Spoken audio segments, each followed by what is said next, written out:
Hi, folks.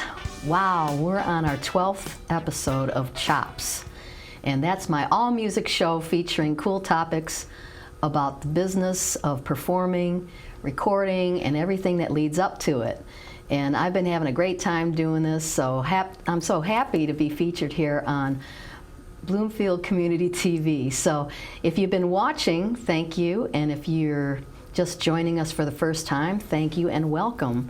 Now, my next guest is a good friend of mine and also my husband Larry's old-time buddy from way back when, and that's how I met my next guest here. They met at Ferris State and performed in the jazz band back in the day, and he has his own band. He'll tell you all about it. A welcome drummer and band leader, musician Brian Cheatham. Hi, Kat. Thanks for having me. Hi, Brian. Thanks for joining. And will you tell the audience about what you do musically and otherwise, and who you are? Well, I'm a drummer, and I play currently in a couple of different groups. I play in the Stardusters Big Band. I'm not only the drummer, but I run the Stardusters Big Band, and it's a traditional 22-piece big band with a couple of vocalists. And I also play in the North Oakland Dixieland Band, which is actually quite fun, and we play all around. And every once in a while, I'll get a freelance gig from somebody where they can't make it, and I'll go fill in. So I do a little bit of everything musically. Okay, but the Stardusters is your band. The main focus of my musical efforts today is the Stardusters Big Band. And, you know, many people aren't so familiar with big band music, but it's like, you know, Frank Sinatra and this kind of thing. But we're not your grandpa's big band, even though we play a lot of that old school stuff, you know, back from way back when. We play new contemporary stuff, too, like Michael Bublé, and we do an Elvis medley. We even play a Van Halen tune, Van Halen's Jump, but in the swing style. So it's a little bit of everything. We have two fantastic vocalists, Pia Broden-Williams and Mike Boney, do all of the vocalist stuff, and they're fantastic. So they are very good. I'm having a ball doing it. That's great. So let's go back a ways. What got you started playing music? Well, I think it was. I've had to think about this a little bit on the way here. That question, what actually got me started, and I think it was when I first saw the Monkees TV show. Really? You know, and I thought, wow, that guy's playing the drums, and it was so cool, and I always wanted to play the drums, and that was back in the late 60s, and I think that's what initially got me... Mickey Dolenz, then. Exactly. Oh, wow. I think that's what got me initially interested, but jump ahead to the 4th grade when everybody starts playing music in school, you know, in elementary school, and of course everybody wanted to be a drummer. Well, I wasn't high enough up on the list. All those slots were filled before I got a chance to do that. So they stuck a saxophone in my hands. And I played the saxophone for maybe about a month, and I didn't like it. So... See, I didn't know that either. My folks said, well, if you want to play the drums, we'll get you some private lessons. And I started taking private lessons way back then. And then once I got to junior high, I joined the junior high concert band and jazz band. And then from then on, I played in bands all through school, junior high, high school, and college. Oh, okay. Our last guest, Brian O'Neill, the other Brian, said the same thing, with too many drummers. Now, I've heard over the years, too many sax players. You know, they're always trying to, the music teacher is always trying to accommodate, you know, fill the spaces of what they need at the time. So that's interesting. So is there any one person in your life that led you in that direction? Well, it's interesting. As I said, it was the Monkees that kind of turned me on to wanting to be a musician. But when we were in junior high, in every junior high school band, whether it's the jazz band or the concert band, in the springtime, they have a pops concert. Oh, okay. So back then, in the 70s, we were playing, you know, some of the popular jazz type music of the day, and it happened to be the Stan Kenton Orchestra. Oh, okay. So in order to, I mean, I could certainly read the notes because I took private lessons. I could certainly read the chart, but sometimes it helps that if you can hear the drummer in the band play it to get a little bit of the feel, what the feel's like, because reading notes and having a feel are two completely different things. Well, the drummer back then in the Stan Kenton Orchestra was my good friend today, Jerry McKenzie. So Jerry McKenzie is one of my friends today, and he's the former drummer of the Stan Kenton Orchestra. So I learned playing some of that Stan Kenton stuff and getting some of my jazz chops by putting the headphones on and putting the record on the record player and listening to Jerry play those charts. And jump ahead to today, I had a chance to meet him, and we're friends to this day. So it's not often that you get a chance to meet one of your music, a music legend, and a guy that I had a chance to hear play quite a few times, and has an influence on how I play jazz stuff. Oh, wow, that's interesting. Yeah. So tell me about this trophy here. Well, I brought this trophy because I thought it was time that we exploit this. We did a show this past February called Battle of the Swing Bands, and it was down at the Masonic Temple, and big room, and there was like 500 swing dancers in the audience. Oh, wow. And there was another band on the other side of the room, and we were on this side of the room, and they played like a 30-minute set. We played a 30-minute set, and then we kept going back and forth and back and forth. And the other band, the musicianship in the other band was amazing. Amazing to the point to where some of those players play to this day with the current version of the Count Basie band. I mean, they're at that level. Wow. We had no intentions of winning this thing. We went in, we're going to do our show and have a ball and play, and it was a pretty good gig from the standpoint of it paid pretty well, and the load-in wasn't too bad. Well, when it all came down to the end, the gal who ran this whole deal, said, how about these guys? And the audience went wild. And they said, well, how about the Stardusters? Well, the audience went wild plus about 10%. And she's like, I got to do it again because it's a little too close. So she did it again. And then the second time around, eruption, they went nuts. And we wound up winning this thing. And I can tell you what I think the reason we won. And our musicianship is fantastic, as is theirs. But at the end of the day, as you know, music is designed to make people feel something. True. And I think the reason we won is because we made people feel something more than the other group. Yeah. Well, something clicked there. Yeah, something definitely clicked. And there's some great pictures that I can share with you from there as well. But I think that's what it was. We made people feel more than the other band. So we were terribly excited about this, and the good news is coming up this March, at least we know we got a gig in March because we have to defend our title. Oh, there you go.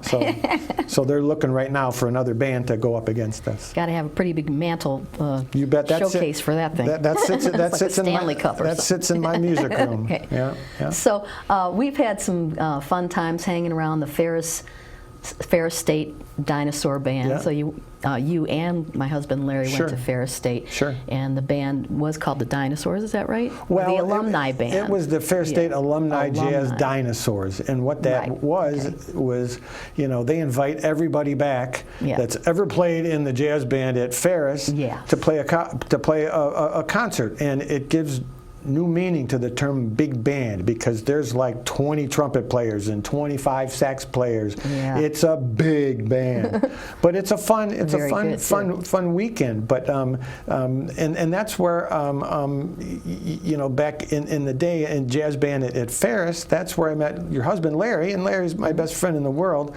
But it was even a little bit before that because when I started Ferris back in 1978, I auditioned for this group called the Collegiate Singers. That was 10 guys and 10 girls that sang and danced, and they had open auditions for a drummer.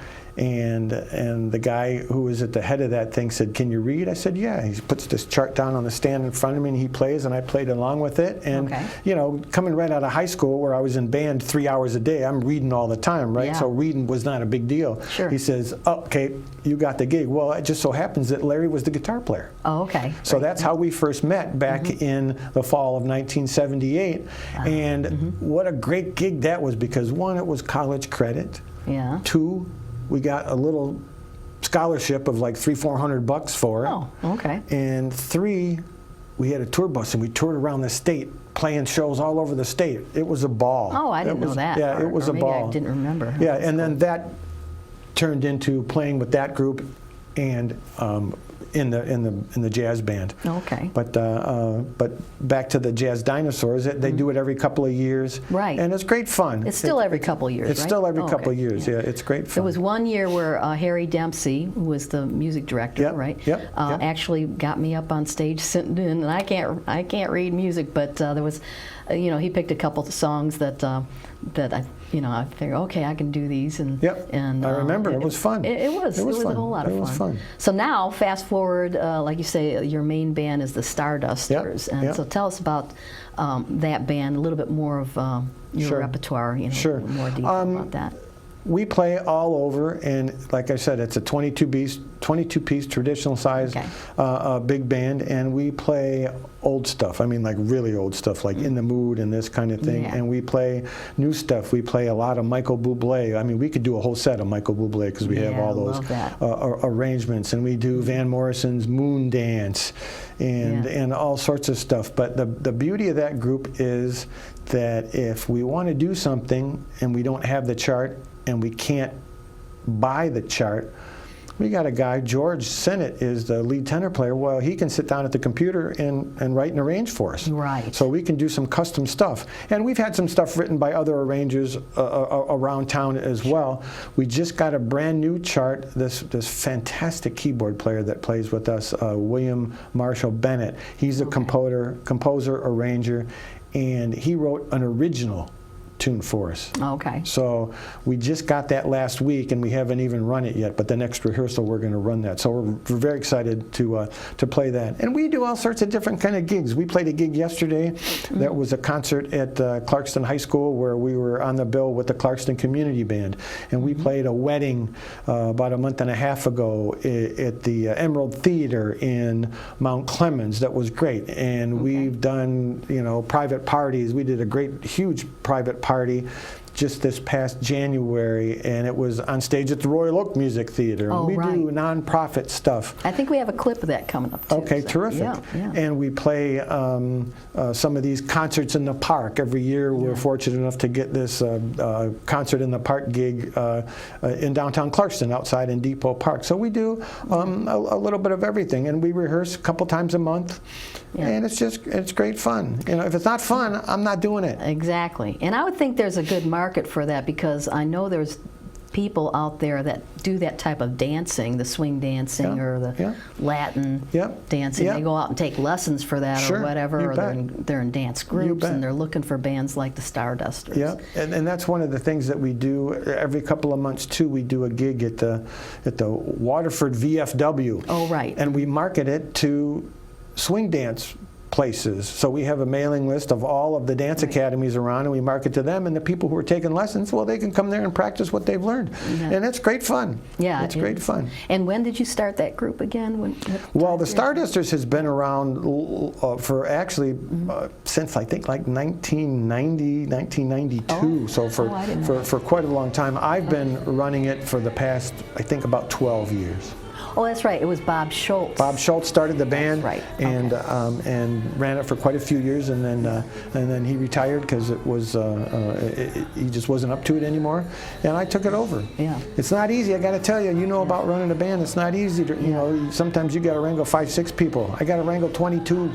Well, not that's easy. Not easy. What I wanted to talk about, Right, how it's not easy to do that, but how you it's funny manage it. because there's a lot to it. You got to book the gigs, you got to pick the set list, you got to send emails out and get people to respond if they're available on this day or not, and all those things. What are we going to wear? All those kind of things that are necessary to put a group together and put on a performance. But as much of a pain as that can be, when we sit down and we play, and the people really like it. All that stuff that makes it not so much fun sometimes, that all goes away. Because the reason we do it is because we know that people enjoy the music, and we enjoy performing, and we enjoy entertaining people.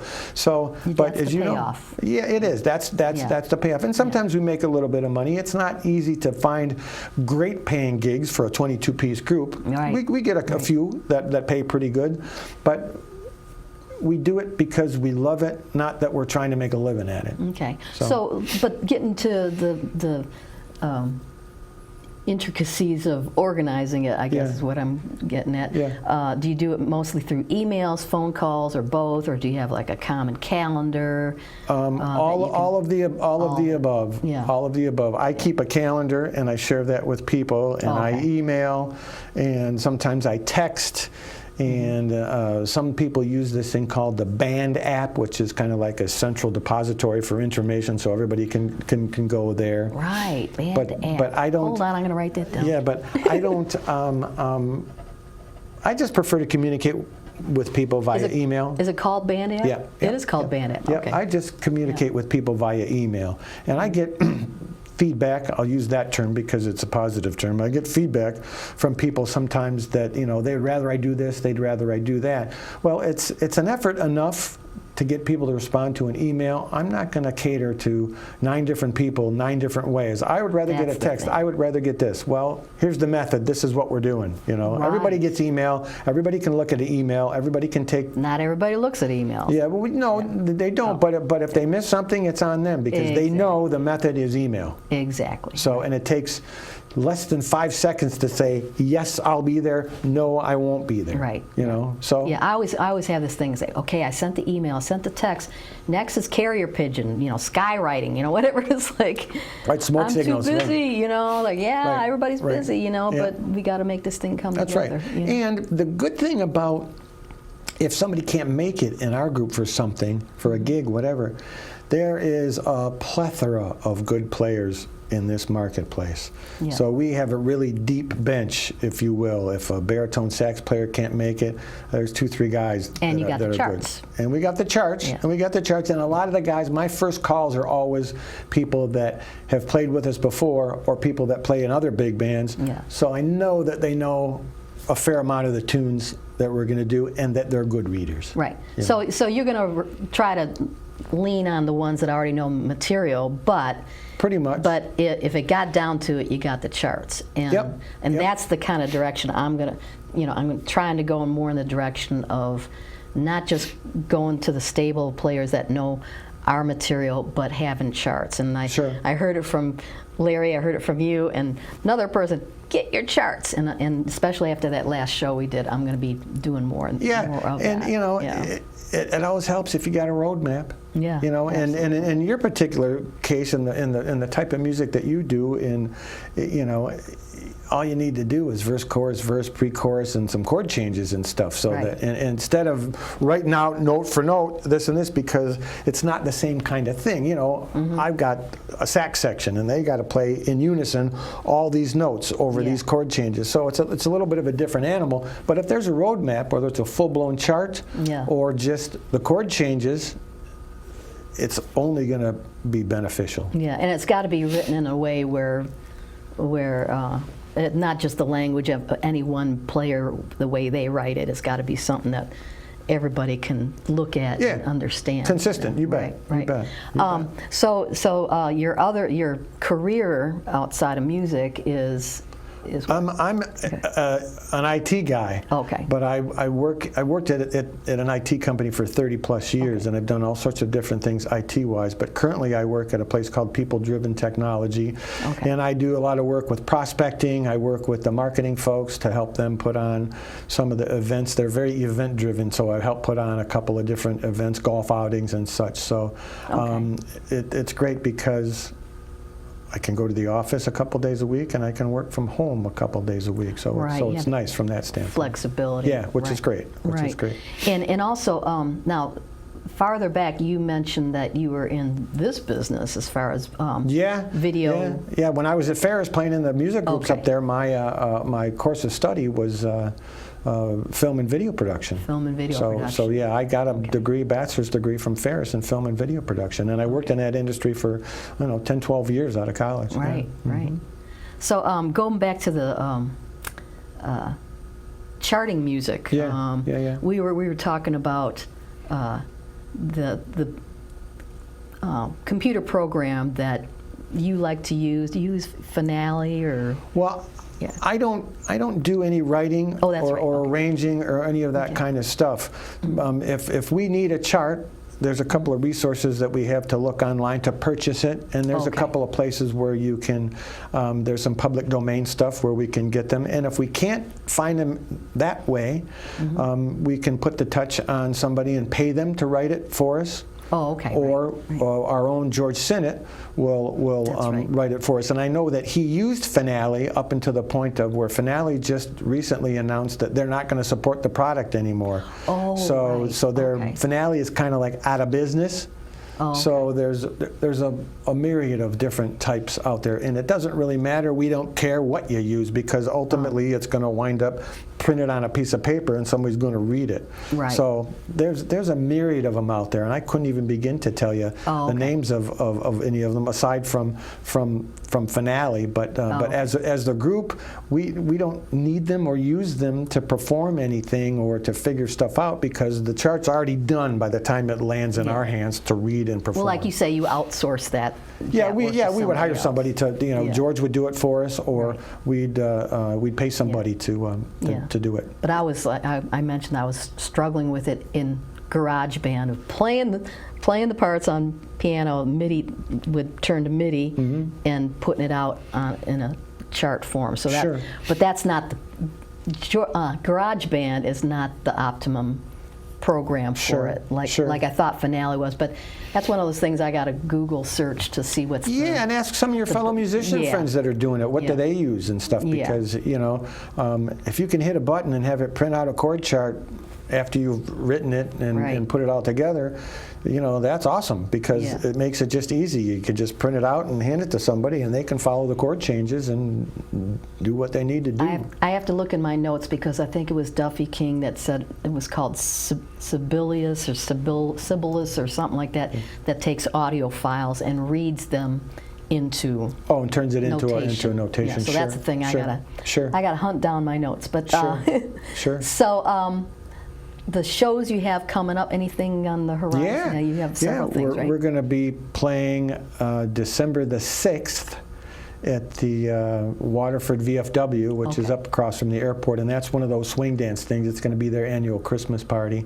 I'll probably be at that one. Yeah, awesome. And then we just got booked for another big wedding in March. We don't do a lot of weddings, but the simple fact that we've done a couple, people that attend those weddings, they're like, we'd love to have you at our wedding. And that's all we have on the horizon at the moment. But the good thing now is that I don't need to beat the bushes to try and find gigs. They just come to us, because we've been out there doing it long enough, and the volume of gigs that come to us is just enough that I want to do. I don't want to work 3-4 nights a week. Right. Schlepping a drum kit and the PA gear. I don't. Exactly. I'm getting a little bit past that. So we work enough. Okay. And everybody that's in the band, a few of us still have day jobs, but a large percentage of the band members are retired. Yeah. So. Right. So you do have a website where people can find your schedule? Yep. Okay. StardustersBigBand.com. Okay, bigband.com. Yeah, StardustersBigBand.com. And there's, the schedules there, and there's some pictures of the band, there's some video, there's some bios on the band and stuff, so they can find out all about us there. Great. So everybody go to that site. Well, thanks, Brian, for joining us today. I really appreciate you coming on and sharing your stories with us. So that's about it, everybody. But one more thing, if you can stick around, I'd like to show you, take you back to one of my older tunes. It's called Something About You, a video of a song that I wrote, and we filmed it over in Shane Park in Birmingham years ago. You just might enjoy it. Hope you do. And we'll see you all next time on CHOPZ. Bye-bye.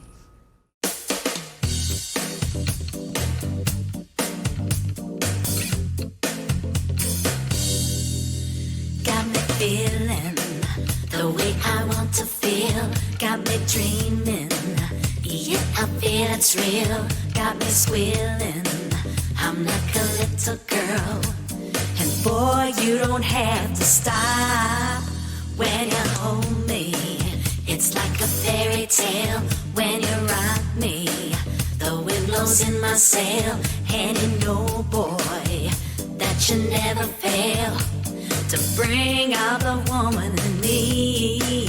There's something about you that makes makes me smile. There's something about you. I'm like a child. There's something about you. I'm sure that I'll come straight home to you. There's something about you that makes me smile. There's something about you. I'm like a child. There's something about you. I'm sure that I'll come straight home to you. When you're with me and we're on the town, then we come home and you lay me down. You do more than make my world go round. You answer all my dreams. Got a light that shows in your eyes, and you got me hypnotized, and you see me as your only prize. I'm here for only you. There's something about you that makes me smile. There's something about you. I'm like a child. There's something about you. I'm sure that I'll come straight home to you. There's something about you that makes me smile. There's something about you. I'm like a child. There's something about you. I'm sure that I'll come straight home to you. Something about you got me going strong. Loving you, I can't go wrong, boy. You got me flying. Something about you got it going on. With you, that's where I belong. You got me. You got me.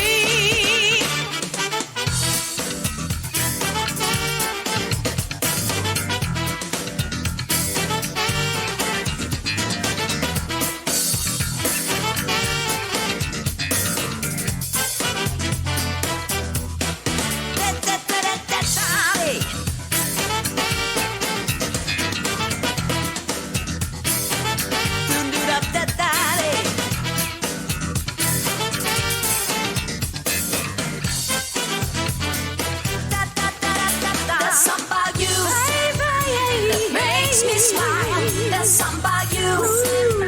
I'm like a child. There's something about you. I'm sure that